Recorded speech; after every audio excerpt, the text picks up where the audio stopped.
Welcome to Children's Worship. Children's Worship is going to look different today, but that's because it needs to look different today because there's an important thing we need to talk about. Let's start by listening to two stories, one from the Bible and one other one. Love your enemies. Jesus taught people everywhere about God. Jesus' teachings were different from what people had heard before.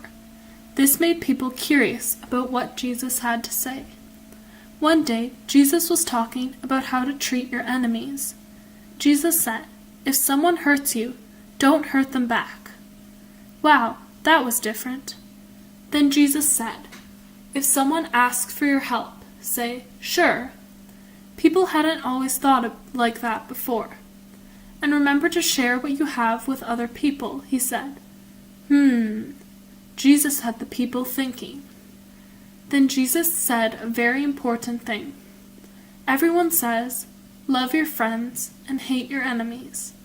I say, love your enemies and pray for people who are mean to you. This is what really makes God happy. The things Jesus said changed the way people thought about treating others. Remember to scroll down to check out the questions about the Bible story. Stolen words.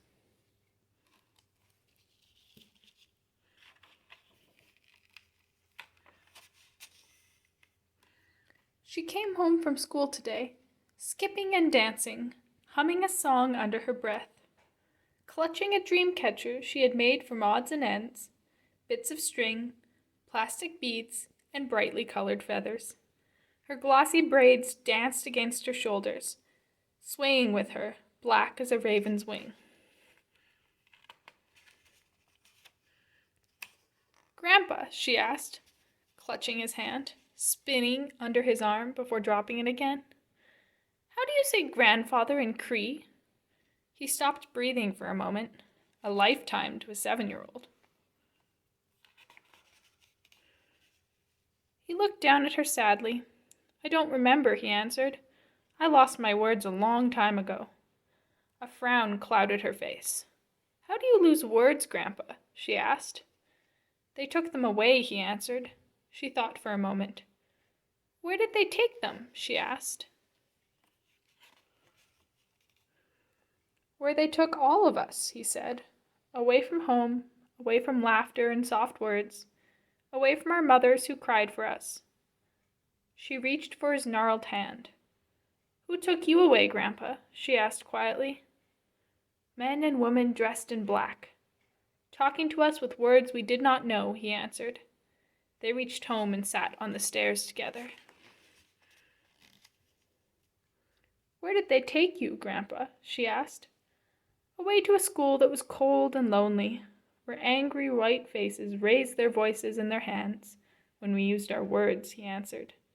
"They took our words and locked them away, punished us until we forgot them, until we sounded like them."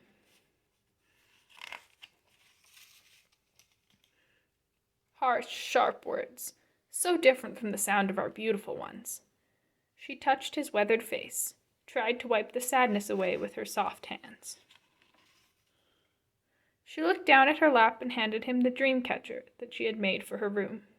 "You take this, Grandpa," she said. "Maybe it will help you find your words again."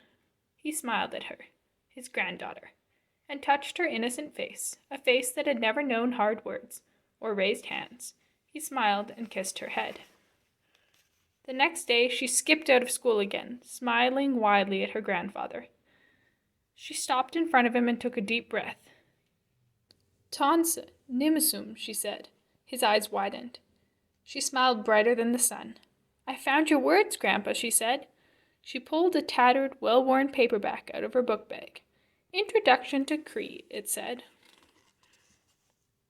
"My teacher helped me find this for you at the library." He reached for it, his hand shaking, opened it, feeling the soft, much-loved pages under his fingers.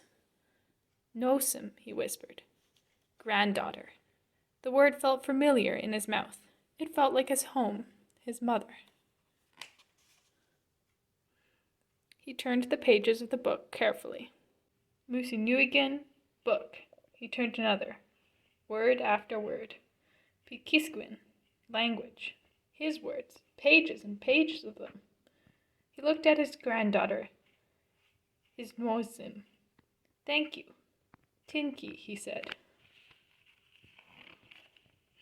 Will you read to me? She asked, taking his hand in hers and leading him home. Will you teach me your words?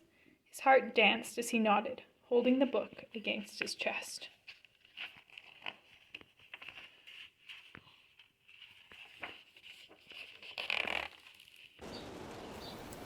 The church has done good things in the world, but the church has also done really bad things in the world. Before you were born, but still not that long ago, the church made children just like you go to school far away from home. These indigenous children slept at school and almost never got to see their families. They weren't allowed to speak their languages, and often the people who were supposed to take care of them hurt them. Last week, the bodies of 215 children were found buried at one of these schools. They died at school, and nobody told their families what happened. We can't change what the church did in the past, but we can change what the church does now. We have two jobs. Our first job is to learn about what the church did and show others that we are thinking about what the church did. One of the ways people show others that they are thinking about what the church did is by wearing orange. This is because one of the children, Phyllis Webstad, who went to one of these schools, had a new orange shirt for school that her grandmother gave her, and it was taken away. Our second job is to make things better for Indigenous people now. One of the bad things that's happening to Indigenous people now is women and girls are going missing and dying, just like lots of the children at these schools died. One of the ways people show others that they are thinking about those women and girls is by hanging red dresses outside. I've combined those ideas by hanging orange clothing outside. Another way you could show other people that you were thinking about those children is by hanging orange ribbons from a tree. Kantari Children's Choir hung orange ribbons from 2 trees at church, and I hung orange ribbons from a tree in my backyard. These schools were all over Canada. The Sarcee Residential School was close to Calgary. Here are the names of some children who went to that school, along with the dates they died. Bertie Weasel wrote,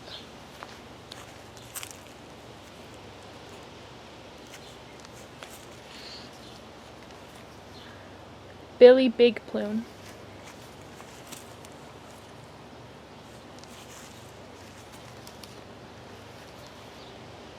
Bernard Starlight,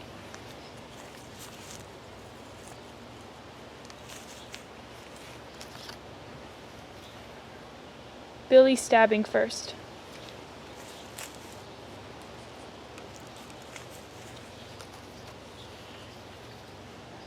Albert Big Plume,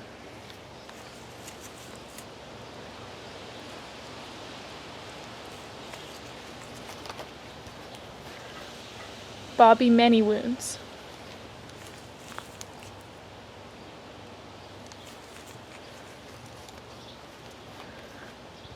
Billy Slay,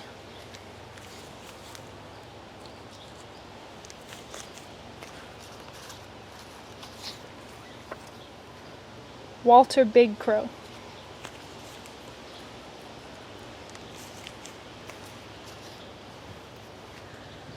Willie Medicine,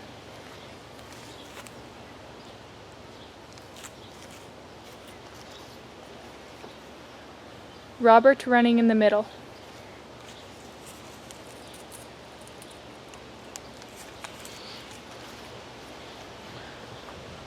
Walter Weaselhorn,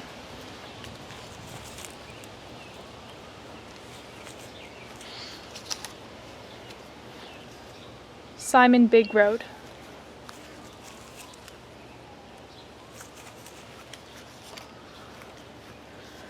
Tom Ryder,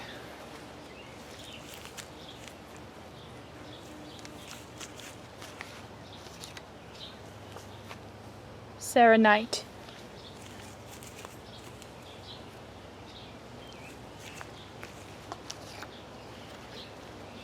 Sophie Sarcee Woman,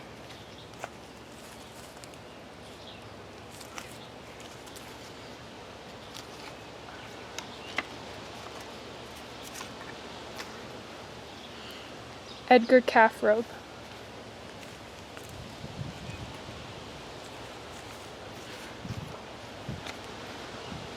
Nellie Knight,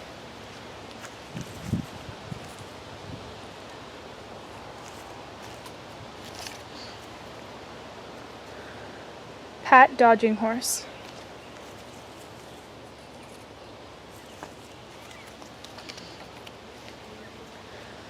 Mary Yellow Lodge,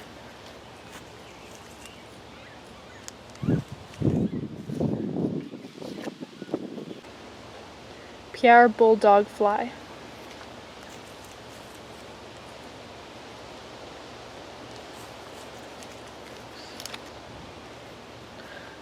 Lizzie Many Horses,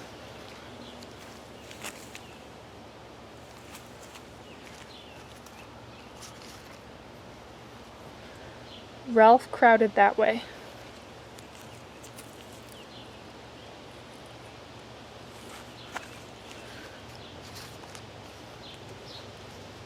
Fanny Grasshopper,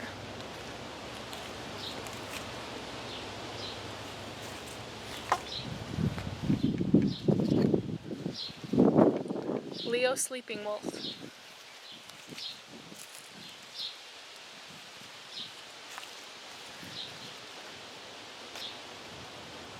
Joss Big Prairie Head,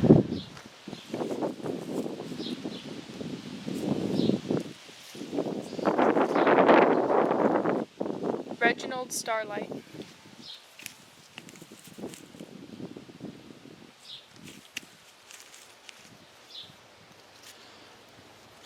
Fanny Riverwoman,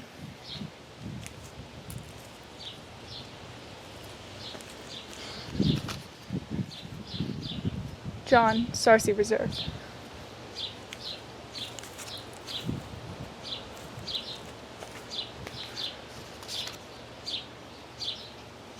Joe Manapan,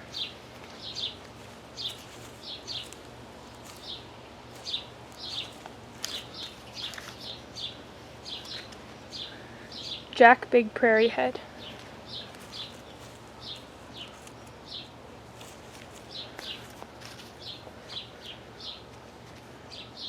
Daisy Dodging Norris,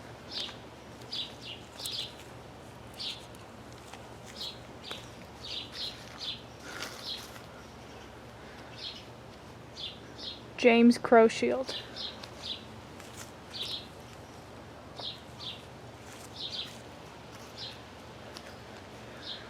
Jane Many Shields,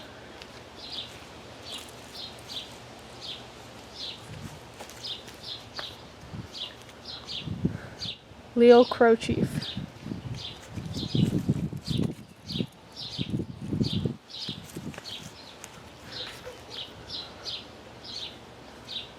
Daniel Dog,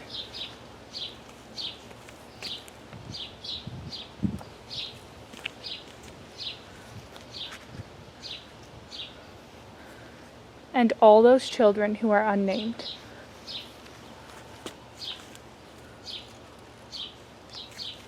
Another way you could show other people that you are thinking about the children who went to these schools is by making a memorial on your front step.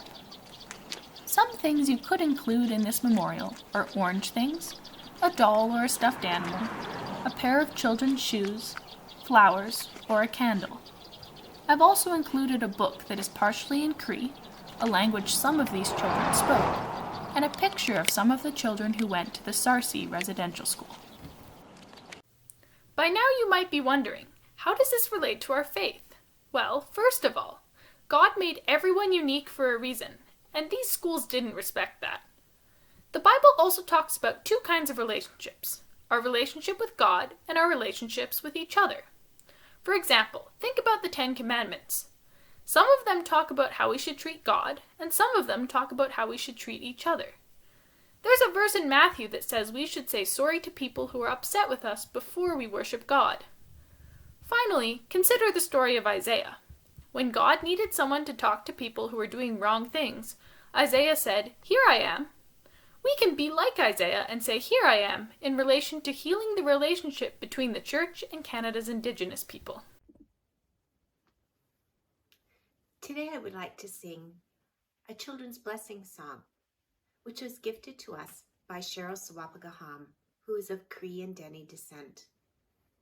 The song is a song to be sung as a blessing for children or as a time when children need extra special care. And we sing this song in honor of the 215.